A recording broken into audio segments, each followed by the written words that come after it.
اگر جان دی ہے تو صرف اہل سنت والجماعت والوں نے دی ہے، کیونکہ محبت تو انہوں نے کی ہے، نبی پاک صلی اللہ علیہ وسلم نے جان بھی انہوں نے دی ہے۔ اہل سنت والجماعت کے جو دولے ہیں وہ بھی ناموس رسالت پہ قربان ہوئے ہیں۔ اگر تاریخ کا مطالعہ کیا جائے، ختم نبوت کی تحریک چل رہی تھی، آخری بات کر کے ختم کرتا ہوں، ختم نبوت کی تحریک چل رہی تھی تو ایک ماں اپنے بیٹے کی بارات لے کر جا رہی تھی دہلی کی سرزمین، وہاں پہ ختم نبوت کی کانفرنس تھی، ختم نبوت کی تحریک چل رہی تھی، لوگ ناموس رسالت پر کٹ مر رہے تھے، ایک لوتے بیٹے کو لے کر وہ بارات لے کر جا رہی تھی تو دیکھا گولیاں چل رہی ہیں، کوڑی نے پوچھا کہ یہ گولیاں کیوں چل رہی ہیں؟ لوگوں نے بتایا کہ ختم نبوت کی تحریک چل رہی، ناموس رسالت پر لوگ اپنی جانیں قربان کر رہے ہیں۔ جواب سنیں اس ماں کا، اس بوڑھی ماں نے اپنے بچے کے سر سے سیرا اتار دیا۔ بچے نے پوچھا ماں میرا سیرا کیوں اتارا؟ کہا کہ تیری شادی بعد میں ہوگی، پہلے تو ناموس رسالت پر قربان ہوگا، پہلے تو ناموس رسالت پر قربان ہو۔ وہ سعادت مند بیٹا کہنے لگا کہ ماں اس سے اچھی بات کیا ہو سکتی ہے، میں ناموس رسالت پر قربان ہونے کے لیے تیار ہوں، ناموس رسالت پر قربان ہونے کے لیے تیار ہوں۔ وہ گیا جا کے ناموس رسالت پر قربان ہو گیا۔ تو ناموس رسالت پر ہم قربانیاں دیتے رہیں گے، تا قیامت قربانیاں دیتے رہیں گے، ہمارے دولے بھی قربان ہو جائیں گے، کیونکہ ہم ناموس رسالت کی حفاظت کے لیے پیدا ہوئے ہیں۔ ہمیں نے آقا علیہ السلام کی ناموس کی حفاظت کرنی ہے۔ باقی جو جعلی نعرے لگاتے ہیں، جنہوں نے ممتاز قادری کے نام کے اوپر بڑی جعلی تقریریں وغیرہ ساری کر لی، اور اس کے بعد وہی اسمبلیوں میں بیٹھے ہوئے ہیں، وہی سارے ان کے ساتھ بیٹھے ہوئے، کیا کیا؟ اور میں بڑی گہری بات کرنے جا رہا ہوں، یہ میرا پیغام پہنچاتے ہیں ہر جگہ، بڑی گہری بات۔ ممتاز قادری کے نام پر کسی نے تقریریں کی تھی، آپ نے سنی، میں نے بھی سنی، ہر کسی نے۔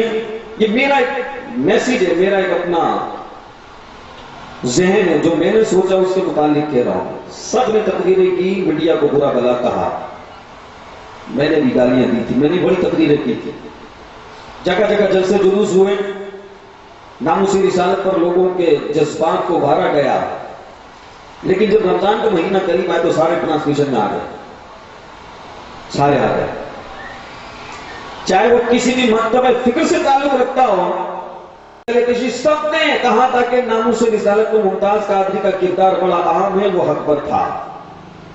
انہوں نے بھی تقریریں کی تھی، انہوں نے بھی جلسے جلوس کیے تھے، وہ الگ باتیں منافقت کی تھی، جو بھی کیا تھا، لیکن گئے تھے یہ بھی، سب کی ریلیاں نکلی تھی، سارے گئے تھے۔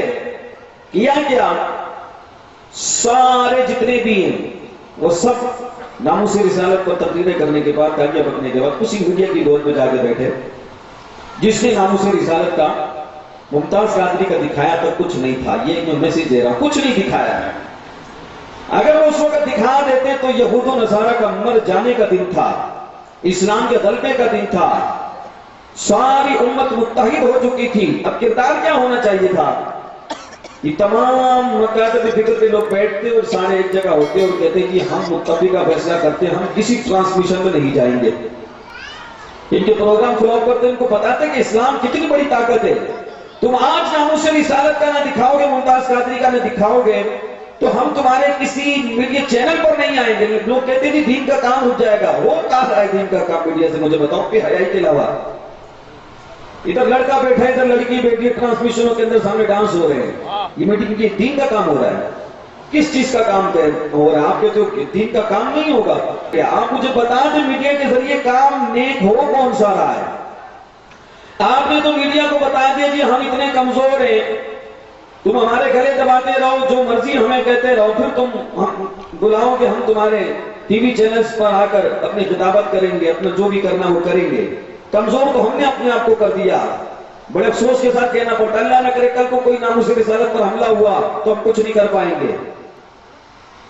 یہ میں نے بڑی آگے کی بات کہی، کل کو اگر ناموس رسالت پر کوئی حملہ ہوتا ہے تو میڈیا کا کردار ہمارے ساتھ کچھ بھی نہیں ہوگا۔ ان کو پتا ہے کہ یہ بک جاتے ہیں، یہ آ جاتے ہیں، یہ ڈٹنے والے نہیں ہیں۔ ڈٹنے والے بنو۔ تمام مکاتب فکر کو میں کہتا ہوں کہ تم سب گئے تھے، اس کے بعد کیا کیا؟ اسی میڈیا چینل کے سامنے آ کے بیٹھ گئے۔ میرا اظہار خیال یہی ہے، کہ ناموس رسالت کی اگر حفاظت کرنی تو پکے ہو کے کرو. اس نے تو اپنی جان دے دی، بہت پیسہ کمایا، شرمندہ بھی ہے، سب کچھ ہے، اس کے بعد بھی ڈائریکٹ آ کے وہیں بیٹھ گئے. مجھے بتائیں کسی ایک بندے نے ناموس رسالت کا موضوع چھیڑا ہو میڈیا کے اوپر، یا کسی ایک بندے نے ممتاز قادری کے ہاتھ اٹھا کے دعا کی ہو، خراج عقیدت پیش کیا؟ مجھے بھی چینل سے اوپر آئی تھی، میں تو نہیں گیا بھائی. میں نے کہا میرا ایک ہی موضوع ہوگا، ممتاز قادری کو سلام عقیدت پیش کریں گے، ناموس رسالت کا موضوع رکھو تو ہم آئیں گے. کہتے جی یہ نہیں ہو سکتا. میں نے کہا میں بھی نہیں آ سکتا. جب یہ نہیں ہو سکتا تو بھی نہیں آ سکتے. بتائیں کسی ایک نے ممتاز قادری کے حوالے سے گفتگو کی؟ کسی نے نہیں کیا. آپ نے سنا؟ میں نے تو نہیں سنا. اگر سنا ہو تو مجھے بتا دیجیے گا. کیا وجہ بھائی وہاں پہ ممتاز قادری کی بات نہیں ہو سکتی؟ کیونکہ اس نے ختم نبوت کا تحفظ کیا تھا، اس نے ناموس رسالت کی حفاظت کی تھی، اپنی جان دیتی تھی. اس کی بات نہیں ہو سکتی. اور یہ نئے نئے فتنے جنم لیتے رہیں گے. ابھی ایک اور فتنہ کھڑا ہوا، آپ نے سنا، شاید بہت کم لوگوں کو پتا ہو. وہ امیر المومنین سیدنا فاروق اعظم 23 لاکھ مربع میل پر جو حکومت کرنے والا شخص ہے، جس کو فاروق کا لقب ملا، اس کے بارے میں وہ شیطان کہتا ہے کہ یہ تو اپنے وقت کے چور اور ڈاکو تھے. اے معاذ اللہ، وہ کہتے ہیں کہ اپنے وقت کے چور اور ڈاکو تھے. میں تو کہتا تم اس وقت کے ایمان کے چور، ڈاکو اور لٹیرے ہو، جس کے بارے میں نبی پاک صلی اللہ علیہ وسلم نے ارشاد فرمایا کہ اگر میرے بعد نبی ہوتا تو وہ عمر نبی ہوتا. تم نے اس کے بارے میں الفاظ کہے. کہنے کا مقصد یہ ہے کہ جب تک ان کو ختم نہ کیا جائے گا، ان گستاخوں کو سزا نہ ملے گی، یہ گستاخیاں ہوتی رہیں گی. اللہ تبارک و تعالی ہمیں ناموس رسالت کی حفاظت کرنے کی توفیق عطا فرمائے. اور ختم نبوت کی کانفرنس آگے چلتی رہے گی. ابھی عامر اخلاق شامی صاحب خطاب فرمائیں گے اور صنعتاں حضرات بھی ہوں گے. اللہ تبارک و تعالی اس ختم نبوت کانفرنس کو اپنی بارگاہ میں قبول فرمائے. میں آپ سے اجازت چاہتا ہوں. وآخر دعوانا الحمدللہ رب العالمین. تو غلطی گستاخی ہو تو اللہ تبارک و تعالی معاف فرمائے.